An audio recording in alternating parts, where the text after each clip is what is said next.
What's up, everybody, and welcome to Read the Bible with me, Stan Jr. Today we're looking at Judges chapter 17, and we are on our way through the end of Judges now. It's crazy how fast we're moving, but I'm excited about it, and I can't wait for you all to see what God has in this verse. This is an interesting chapter, and if you are new here, go ahead and click subscribe to this channel and turn on your notification bell. And if you're a Bible Club member, thank you for being a Bible Club member. We cannot do this ministry without you.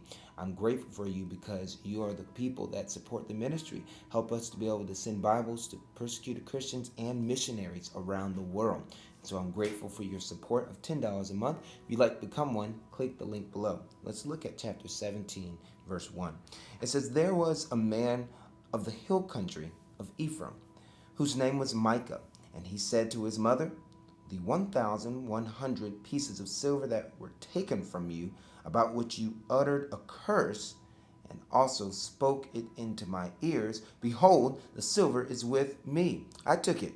And his mother said, Blessed be my son by the Lord. And he restored the 1,100 pieces of silver to his mother. And his mother said, I dedicate the silver to the Lord from my hand, for my son to make a carved image and a metal image. Now therefore I will restore it to you. So when he restored the money to his mother took 200 pieces of silver and gave it to the silversmith, who made it into a carved image and a metal image. And it was in the house of Micah. And the man Micah had a shrine, and he made an ephod and household gods, and ordained one of his sons, who became his priest.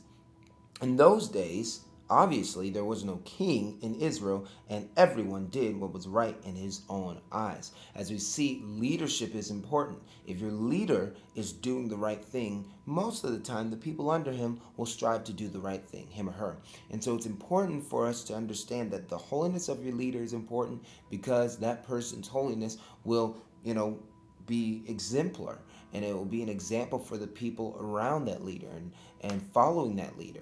And if the leader is holy, then the people will normally be more holy. If the leader is striving for godliness, the people will strive for godliness. If the leader is striving to be honest, the people will strive to be honest. And so there was no leader in that day. That's why it's important to have a holy leader, because everyone did what was right in their own eyes.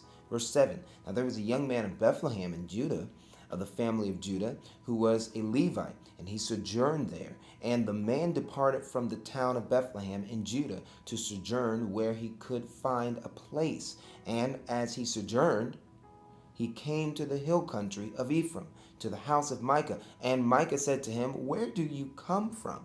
And he said to him, I am a Levite of Bethlehem in Judah, and I am going to sojourn where I may find a place. And Micah said to him, Stay with me, and be to me a father and a priest, and I will give you 10 pieces of silver, a year, and a suit of clothes, and your living. And the Levite went in, and the Levite was content to dwell with the man.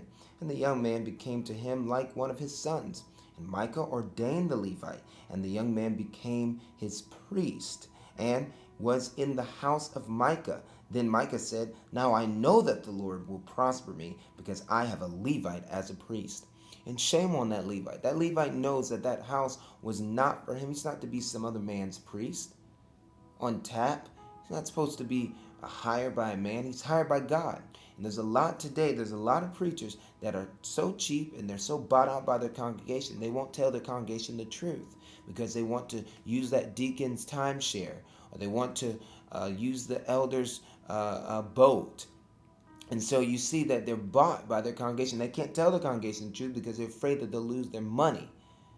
There's a lot of people and a lot of pastors like that. And that's what this Levite was about. He was about the money. That's why he went to work for this guy who had idol gods in his house. And he had idol gods because the Levite was supposed to teach him and tell him, no, I'm not coming to do that, but you need to get your house in order. Get these idol gods out of here, or God's going to judge us. And so he didn't. He's bought. That was chapter 17. It's a good little chapter, right? That has a little interesting story in it, a little pleasant surprise as we read through the book of Judges. I'm so grateful for you all reading with me today. If you'd like to become a Bible Club member, click the link below. Help us in our mission to give Bibles to persecuted Christians around the world and to send missionaries everywhere. One day, this ministry will be sending, I want to send thousands of Bibles a month, all right? And so we're working on it, right? I love you all, and with your help, we'll be able to do it. Thank you so much. I'll see you next time. Peace.